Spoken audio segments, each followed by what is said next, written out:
Hello, friends.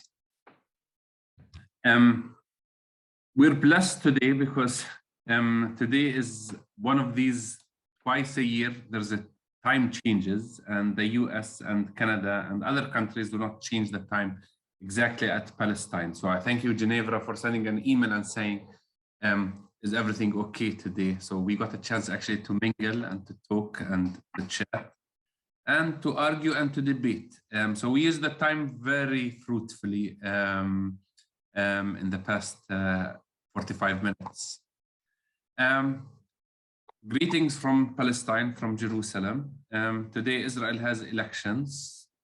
So some people are monitoring it, although we don't have high expectations. Unfortunately, all of the polls show that all of the political parties are as problematic as each other. So we don't have any hopes. I think most even Palestinians are not even watching the news. But it's a time of elections. We hope in Palestine we will hold our own elections. Today we have a special guest with us. Raed, are you with us, Mr. Raed? Yes, I am here.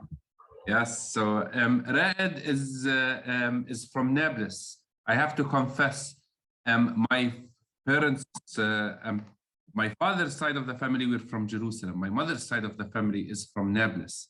So I am Nablus, yes. So it's a part of our love, me and Raed for Nablus, and I hope you like knafe, Raed? Definitely, of course. Definitely, of course. But we also have a passion also for dialogue. I got to meet Raed a few months ago, but I know many of his family. No, I'm not Omar Nablsi. There's another, but I'm Jerusalem. But Nablus is also my mother's hometown, although she has moved into Jerusalem. Her grandfather is the one who moved to Jerusalem, but still our roots are in Nablus. And proud to be of Nablus. Nablus is like one of the biggest cities in Palestine and very famous for so many different things. But that's not, unfortunately, that's not our topic today. Our topic today is this week is the week of combating, or the month of November. In the UK, it is the month of combating Islamophobia. And Sabil, as Palestinian Liberation Theology, we encourage dialogue, interfaith, and meeting and accepting each other for whoever they are and what ideas they share. And this is how I got to meet Mr. Raed Debiy in Najah University. We cooperated, Sabil and the organization that he leads in Nablus University. And many of his family are also leaders in Nablus and in Palestine and also in the interfaith dialogue. So welcome to this meeting, Raed. Thank you, Omar. We have a tradition. We ask people to introduce themselves, to give a personal note. So we would like you to introduce yourself before we start the meeting. I have to give some introduction, but it's so please introduce yourself, Mr. Raed. Thank you, Omar, very much for this very warm invitation. I'm super humble and happy to be with you and with all of these beautiful faces from different countries. My name is Raed Debiy. Actually, I live in Nablus and my family live in Nablus since 1948, but originally I'm a refugee from Lud. My family was deported by the military force of the Israeli occupation in 1948. And since that time, I represent the third generation who's still waiting and seeking justice and equality and return to our homelands in Lud. I'm the chairperson of an NGO in Palestine called Seeds for Development and Culture. And I will give you a brief about Seeds today, and I will try to give you a brief as well about the recent situation here in Nablus. As well, I'm a lecturer at the Political Science Department at Najah National University, and I'm the President's Assistant for Community Affairs. Thank you very much, Raed, for being with us today, and we look forward So before we start, I would just like to remind you, I would like to thank you all for being part of this week's meeting. We appreciate the commitment for the people who have even arrived earlier. As I said, it was wonderful chatting with you. So this week we're going to talk with the Kumi newsletter. We focused on anti-Muslim and anti-Islamic discrimination around the world. And today we are blessed to be joined with Raed Mohamad Alfattah Debiy.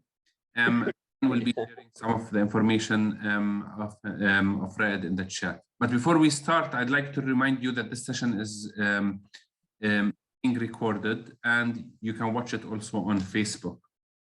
So if you want to share the links that are available in the chat, please do now with others who are interested.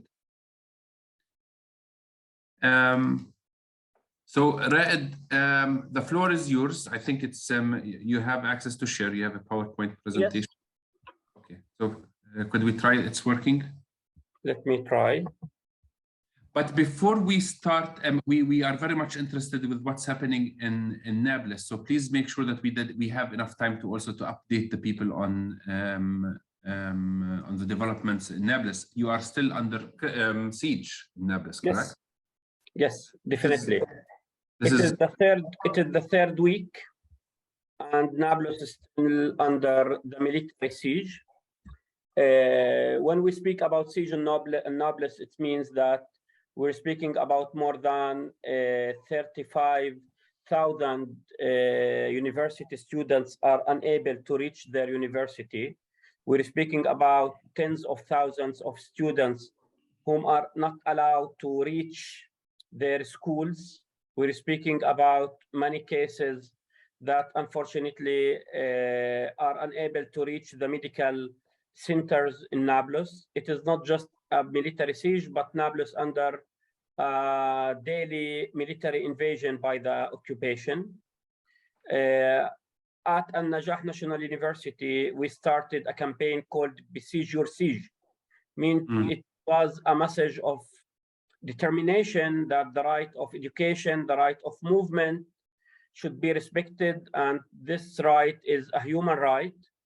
Until the moment Nablus is still under the siege, and the Israeli occupation still prevents students, children, women, and elderly people to reach the basic needs, health, education, and the right of education. When we speak about Nablus, we're speaking about the second biggest governorate in Palestine after Hebron.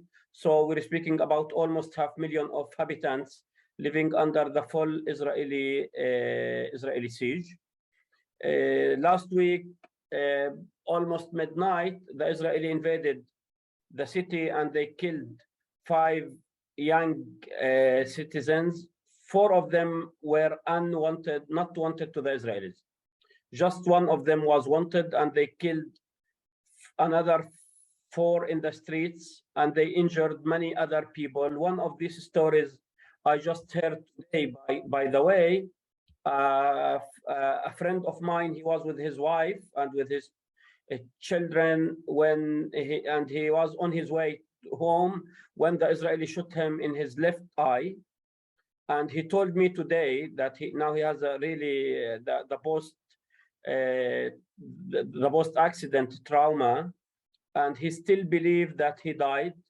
He still believes when they put him in the scan to check his eye, he thought that he's in the grave. And until the moment, he doesn't have the ability to go to see the people or to go out of house, because he still lived this trauma, and he still believes that it's not his house, it's his grave, and he's already died. So this kind of actions comes as part of the Israeli election campaign. As you know, as you mentioned, Omar, today in Israel, they have the 5th election in 3.5 years. Every time the different competitors inside Israel, from the right-wing coalition and from the right-wing political scene in Israel, use the Palestinian blood as an election campaign. Because they know that it's a cheap blood. They know that there is nobody will ask Israel for accountability. It is not the first time. If you went back to the previous 5 elections in the last 3.5 years, you could see that this Israeli political action and the practice has been repeated without any accountability and without taking any responsibility. Anyway, we're interested to see the result of this election, in spite that me and my generation, we don't have a lot of hope with the right-wing leaders inside Israel, and we do believe that it's competition between the radical right wings, but at the end of the day, we do believe as well that under this sky, there is 2 people living in one land, and all the faiths, all international law, all UN resolutions, all human rights principles teaching us in a daily basis that at the end of the day, we have to respect the humanity of each other, and we have to respect the rights of each others. But unfortunately, it seems that what we have in Israel, people do believe that even if all people are equals, but there is some people are more equals than others. This will never reach, will never guarantee peace to the Israelis, because we do believe that the first day of the Palestinian freedom is the last day of the occupation. So the very only way for the Israeli security comes through one channel, which is peace and self-determination and freedom for Palestinian people. Thank you, Raed. I wish this could give you a very quick brief about what's going on. And as you mentioned, Omar, you asked me to speak about SEEDS Association for Development and Culture. What are we doing and what we try to achieve? SEEDS is a Palestinian NGO which has been established in 2005 by a young activist. We were a student councillors. We were elected student councillors at An-Najah National University, and we decided to create this NGO in order to try to create a positive impact through sharing influence and participation in the public domain for Palestinian youth, especially the female Palestinian youth. As you all know, Palestinian society is a young society. When we speak about youth, we're speaking about almost 2/3 of the people. Unfortunately, the participation of the Palestinian youth in the decision-making is very, very low. We're speaking about almost 0% of youth in the Palestinian National Council of PLO, in the Executive Council as well, in the National Council as well. So under this fact that the Palestinian leadership until the moment doesn't give real chances for Palestinian youth to share the leading process, we decided to raise our voice and to be the voice of the Palestinian young activists and to create SEEDS, which believe that through dialogue, through raising your voice, through trying to push your government to hear your voice, since you are the 99%, we are the people, we are the majority of the population here. So we try to focus on the youth issues and in the citizenship issues. And the unique thing in SEEDS that we have members and we have people from the 3 faiths. We have Samaritans, Christians, and Muslims living together. And by the way, our office in Nablus is part of the Palestinian Samaritan neighborhood. The other part of our office is part of the Samaritan synagogue. We decided together to renovate the old synagogue in Nablus and to renovate its open hall. And now we have a garden called a Garden of Unity. And very soon we will create the very first community cinema here, since we don't have any cinema anymore in Nablus. And we as well now trying to renovate the last part of this old synagogue, which is the base, in order to make a co-working space and to renovate the open area, which I will show you to be an open area as a model for coexistence, for dialogue, and for dialogue between people from the three faiths. Our vision: a Palestinian society which the youth are where freedom, equality, and democracy and human rights are preserved. We try to create a situation of permanent positive interaction between Palestinian youth and their social and economic issues, to playing on the value of citizenship. When we speak about citizenship, we mean by citizenship for values, actually. The first one is responsibility, rights, participation, and freedom. So we do believe that in Palestine, it's super important to focus on the value of citizenship to be the ceiling of all people under the umbrella of democratic principles. We try always to encourage or even to incite people to criticize, to focus, to knock on the closed doors in the social issues, political issues, in order to make the change.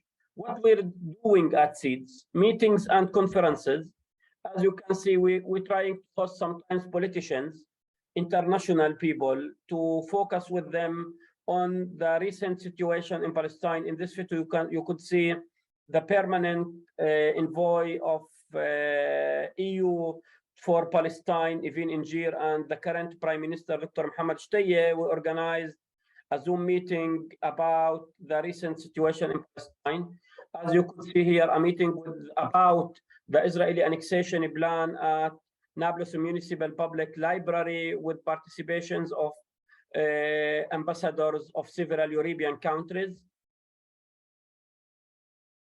Here as well, some international friends. Since the time is a bit limited, I'll try to go to the core issues. Buzur and international, regional, and local organizations. Now, SEEDS is a part or full member in the International Falcon Movement, as well in Inland Network on the sides of the Mediterranean. We are one among 23 UNESCO clubs in Palestine, and we are recognized by UNESCO. We are part of the Civil Coalition to Promote Civil Peace and Palestinian Reconciliation. It is a national network. As well, we are members or leading members in the National Union of NGOs in Nablus Governorate. Buzur structure General Assembly, where we organize our Congress yearly. The General Assembly is the highest part of the structure. They decide the agenda, the programs, the strategies. Then we have the elected administrative board, where we elect every 2 years a new board. We have board of trustees, which is appointed, but it should be accepted by the General Assembly, but it is appointed by the administrative board. An elected youth council. As well, we have our secretariat, where we have the accountant, the legal consultant, the training and research unit, as well our team. What we try to do, we try to go into different corners in order to reach our goals. The first program we have called Let's Lead. Let's Lead, as we call it, it is the basic program for all of our volunteers. When we have any new volunteer, we give him some training about theoretical and practical exercises on political ideologies. We give them some training about how to speak to the media, leadership, for example, debating, and all of these soft skills. Youth for Democratic Change. The role of this program is to strengthen the research and the critical capabilities of the young researchers. We teach them and we educate them how and train them how to make policy papers. Then they make policy papers in different political and social issues, and they discuss the papers with the experts and with the specialists. Mobile journalism, all a word through a Palestinian eyes. Simply, it's how to use this mobile in order to make a documentary, social documentary, cultural one. We focus mainly on the coexistence in Nablus, the diversity we have in Nablus, and we implement this with the German representative office Election Today, Democracy Every Day. It's a program on the political education. One more thing important that we try as well to be useful to our community. That's why we are one of the main hubs for different youth and citizens initiatives in Nablus. We have programs with different NGOs from different factors, and now we already have 11 groups that we host. What we try to do, we offer them place, we offer them our garden, we offer them our 2 meeting halls, we offer them our experts, our experience, and in some cases we try, even if they need some very small costs in order to reach their goals, we do that. So now Seeds is very well known in Nablus as a hub for different initiatives. We have a community support program called ON or AID.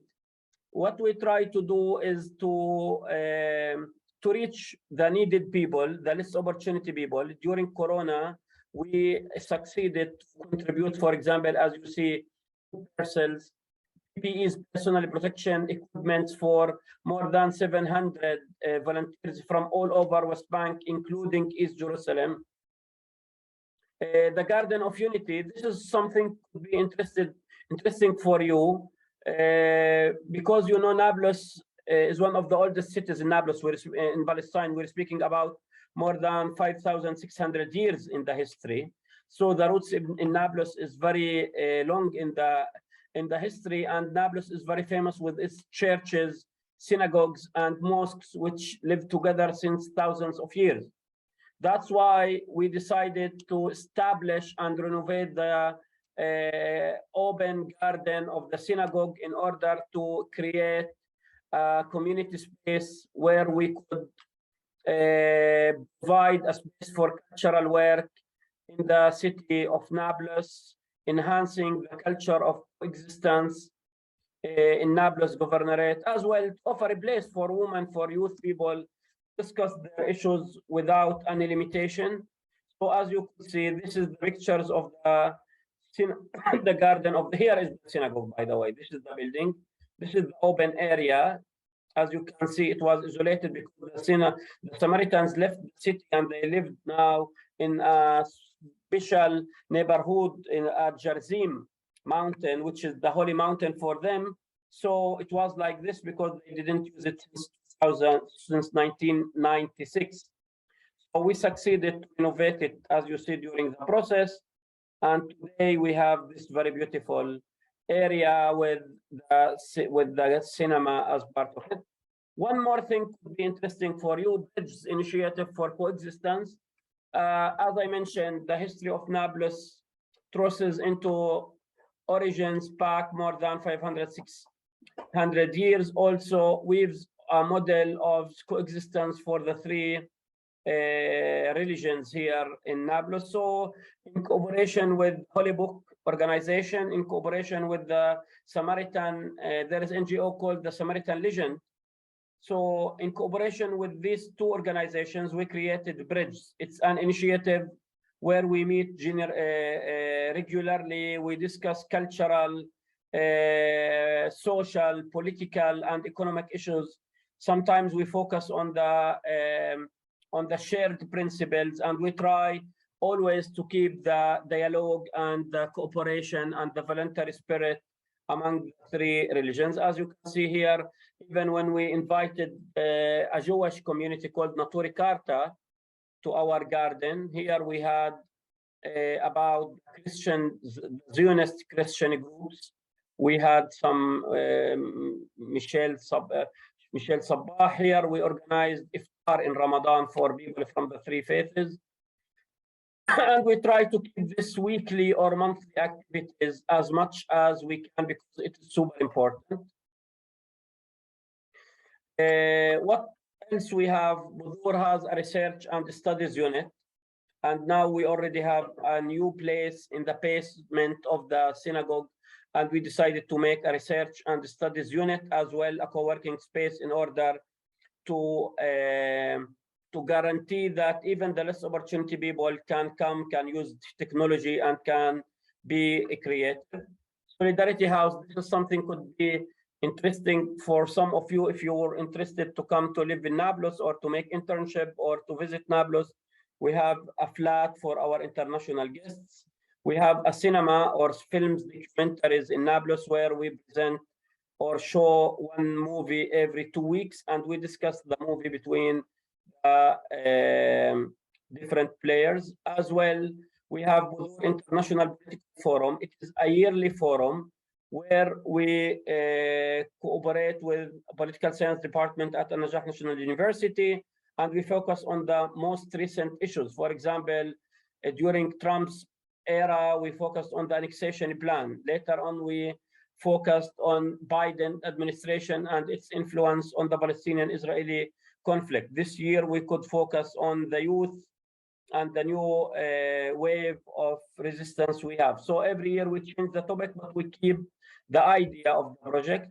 We have a free English language and courses during the summer with UNIPAL, United Palestine Organization, based in London.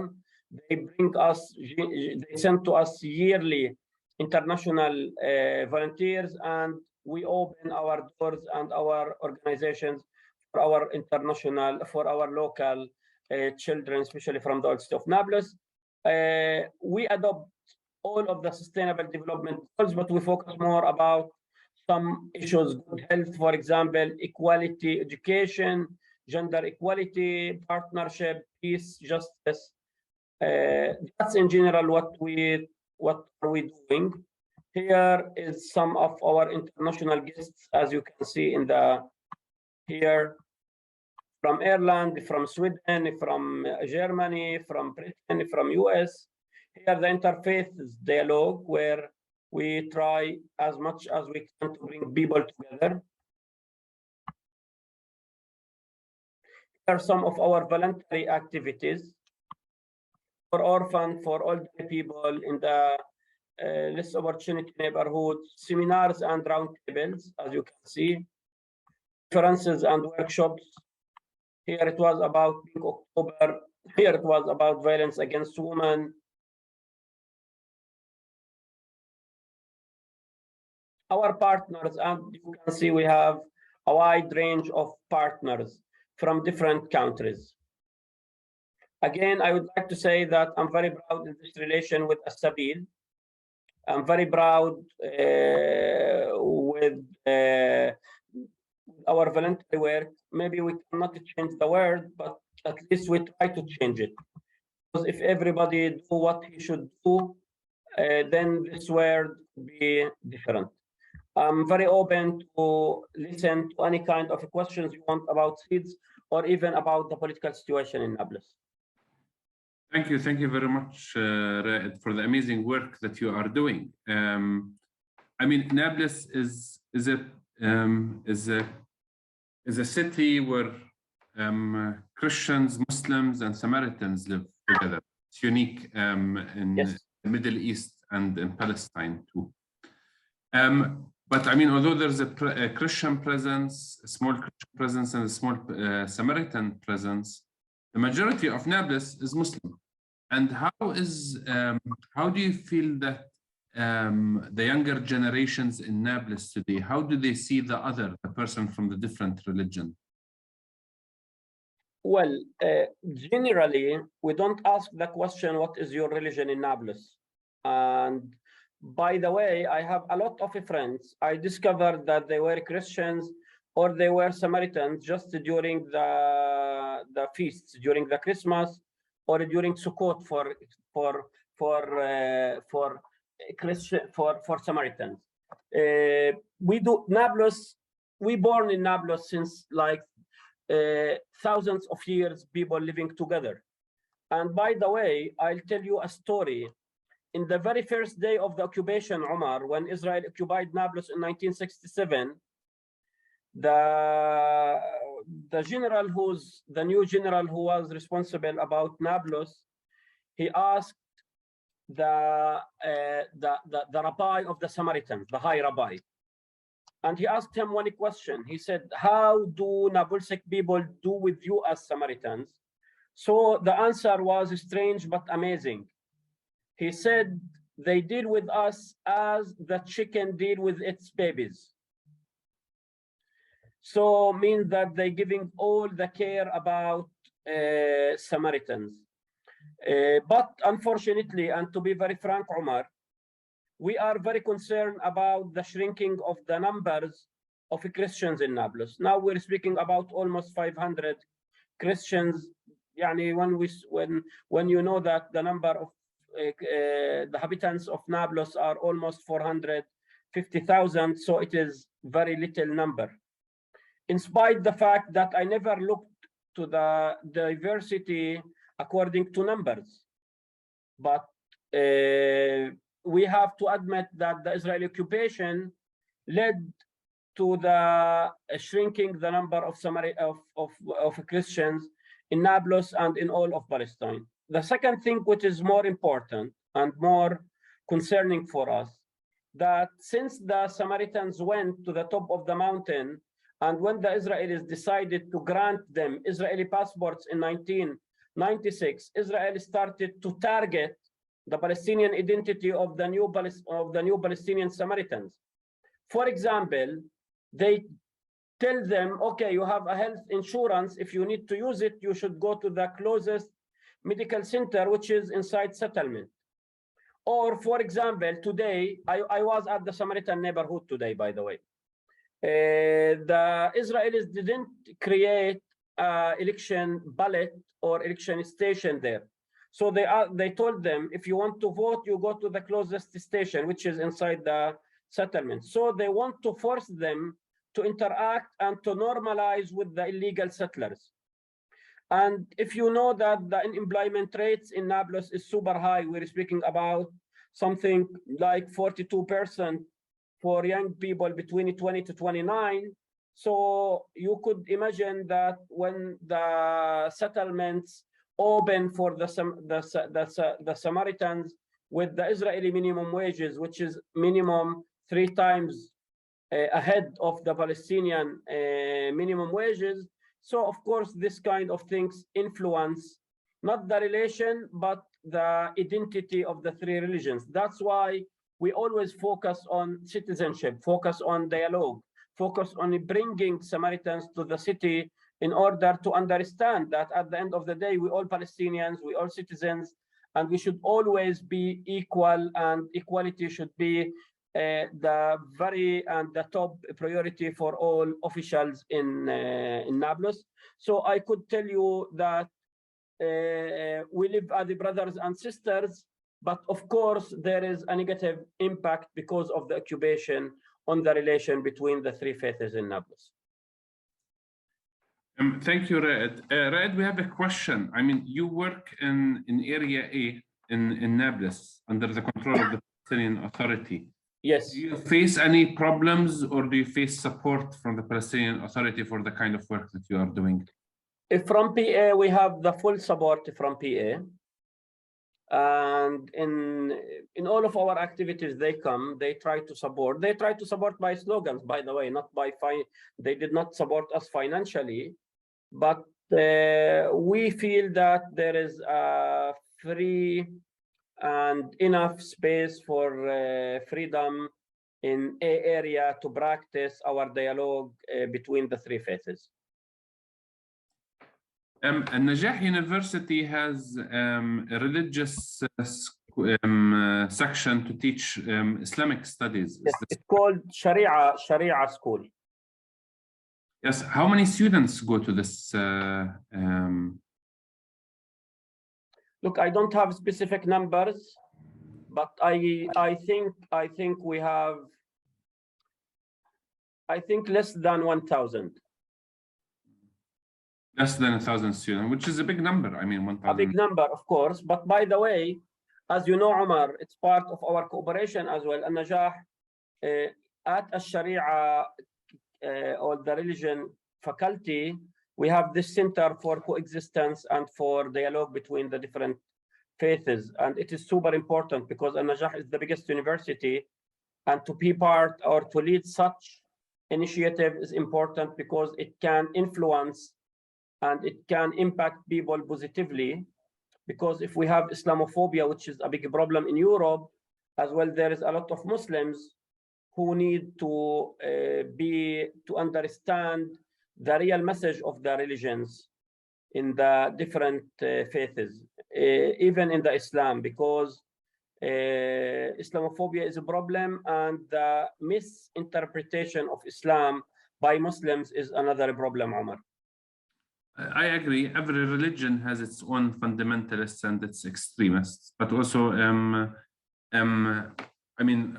we live in Palestine. Most Muslims that we encounter are Palestinians. I mean, all Palestinians were terrorists, but I mean, it's regardless who we are. But yes, in general, the Muslim community, similar to the Christian community, similar to the Samaritan community, are very peaceful and simple people that are trying. That we love our olive trees, we love living in, we love the community, we love meetings. Do you?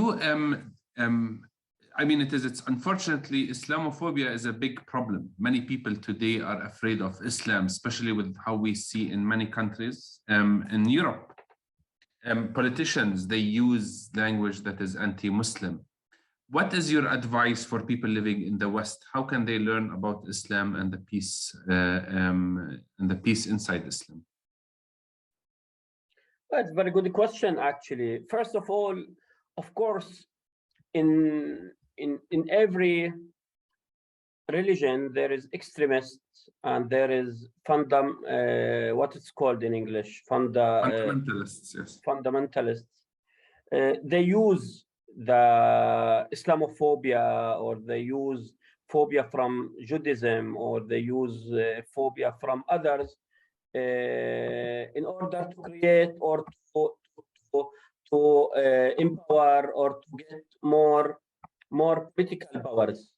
We've seen that in Italy, and we've seen that in Sweden recently. Mm-hmm. We've seen that as well in different in Germany as well. I think the best thing to see religion from its roots. There is very big difference, as we always say, from the religion and the religious people, because at the end of the day, we all people, we all humans, and we all make mistakes. We should not see the religions from the behavior of people. So there is one source for the different religions, which is the books, and which is the message and the gift of God for all the people. One more thing, I do believe that there is no religion, neither Judaism, neither Christianity or Islam, could differentiate between people. So for me, I always, even when I hear Imam speaking, if I see him trying to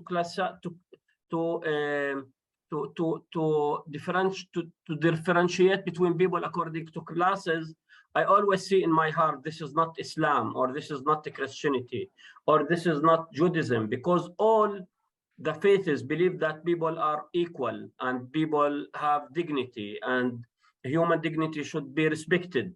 So I always ask my heart, and I ask my head, is it really that God could classify people? Is it really that God could ask us to kill each other, or to kill somebody just because he belonged to the Shi'i part of Islam or to the Sunni part of the Islam? So I do believe that all faiths came with one root, which is love, solidarity, peace, and understanding and coexistence. And for me, I don't believe, and I don't see that somebody, as a Muslim, I don't see somebody representing me if he's speaking about violence against any people. But for me, I have no problem to be represented by rabbi or by a Christian person who call for peace and for equality and for solidarity and who dealing for or calling for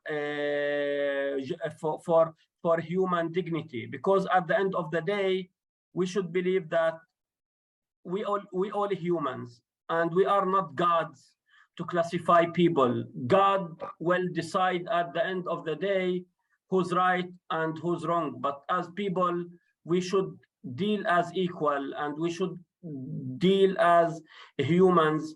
And we should always, as we say something in Islam, that even if they give you orders, ask your heart. And by heart, we can always differentiate between right and wrong. And by the way, Umar, God is the pure, God is the perfect, God is the eternity. And of course, God cannot give us something wrong. So when we find somebody inciting us to kill or to cheat or to say something wrong or to classify people based on their religion or based on their ideology or based on their anything else, we should understand very well that it is not Islam and it is not any religion else. And we know this for sure, Raed. Thank you for reminding us. I want to ask you, we have a question, is you've mentioned that it is in your work, you work with religious communities, Christians, Palestinians, Christians, Palestinians, and Palestinian Samaritans, Jews. What role do women play from these different religions also in the work together? Is it only the dialogue is open with men or with women? No, definitely no. Minimum, we have, by the way, at SEEDS, we adopt 50% of gender equality. And we always say that minimum 50% of all of our activities should be from females. And by the way, Umar, the most fruitful part of our work in the interfaith dialogue comes from women and from the female members. And by the way, it is not strange, because always women all over the world are smart and creative and doing their work in a very positive way. That's why we always say that in order to make the change, you should go to the roots of the change. That's why we focus on children, we focus on mothers, we focus in our work on entire families, and we work side inside together. We don't focus just on females, because in Palestine, women represent almost 50% of the community. And if we speak about youth, especially in the universities, at An-Najah University, we have 68% of our people are females. So of course we deal with the two genders. And this also applies, I mean, within the Samaritan community, are they very open to the education of women in their community, similar to the rest of the Palestinian community? When it comes to the education, yes, Palestinian Samaritans are very open and very interested to educate their girls, and I think almost, all the Samaritan females are very well educated. And by the way, the very first holder of BA degree in the Samaritan community is a lady, Nuha. Her name is Nuha. He is not a man, but she is a lady. So yes, I could say that the Samaritans are very open. They have their own habits and their own traditions when it comes to the women issues, but not in the education. You judged that that in Nablus you have a healthy situation between all of the religious communities. How do you judge the rest of Palestine with dealing with, I mean, it is with inter-religious relations, and in other parts of the world, if I understand the question right from our friend? Well, let's start from Palestine. Palestine is a holy place for everybody. Nobody can deny or neglect the fact that Palestine is holy place for Muslims, for Christians, and for Jewish people as well. So at the end of the day, I think that the relation between Muslims, Christians, and Samaritans is in the best way in Palestine. It doesn't mean that we are super pure. We all witnessed what happened in Bethlehem last week, Omar. So between time to time, people fight, and this is normal. It happens everywhere in the world. But the typical situation that I do believe that we work side and side. But to be more frank, I think when it comes to the Jewish people, things is a bit different, because unfortunately, I think that the majority of the Jewish people in the world, in and outside Israel, are the victims of their leadership and the practice of their leadership. So I think in order to have a very normal relation in Palestine, first of all, we should look to the elephant in the room, which is the occupation. I don't believe that we could have a very normal relation in Palestine between Muslims, Christians, and Jewish unless we become first equal. Equals means that we all humans. We were not equal. We are not equal until the moment Israel still believe that they are apart than us. They have their own apartheid streets. Now I cannot go to Ramallah from Nablus, while any Israeli person can go all of West Bank in his car. So first there is a political problem has to be solved, then relation could be good. Regarding to the world, I think unfortunately there is a very, very small minority in the world controlling the world and taking it in the wrong directions. Look at Russia, look at Putin, look what's going on in Ukraine now, look what's going on in Yemen, in Syria, in Iraq. So I think we are the 99%, the real victims of this crazy abusing of the suffering of the people. We need to raise our voice more to say we all equal, we all humans. But if we just decide to keep ourselves as a silent majority, we have to remember that silent is complicity, and in the indirect way, we support these abusers of the suffering of the people. One last question, do you work with the Druze community in Palestine? Yes, we don't have Druze in Nablus, but we visited them before COVID-19. We arranged 2 meetings, one for the Druze and one other for the Baha'i community in Haifa.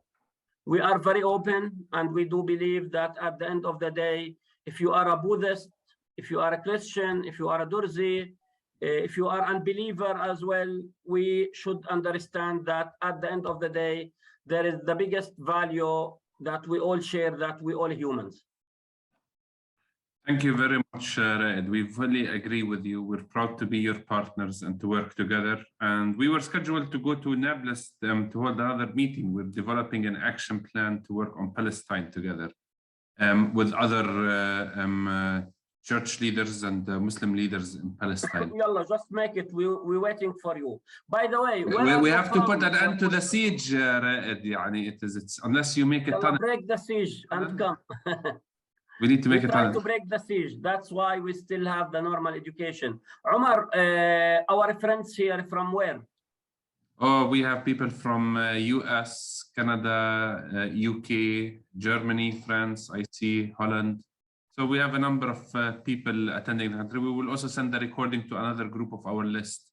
These are a group that we meet on a weekly basis. That's part of the, one of the Sabil different meetings that we hold.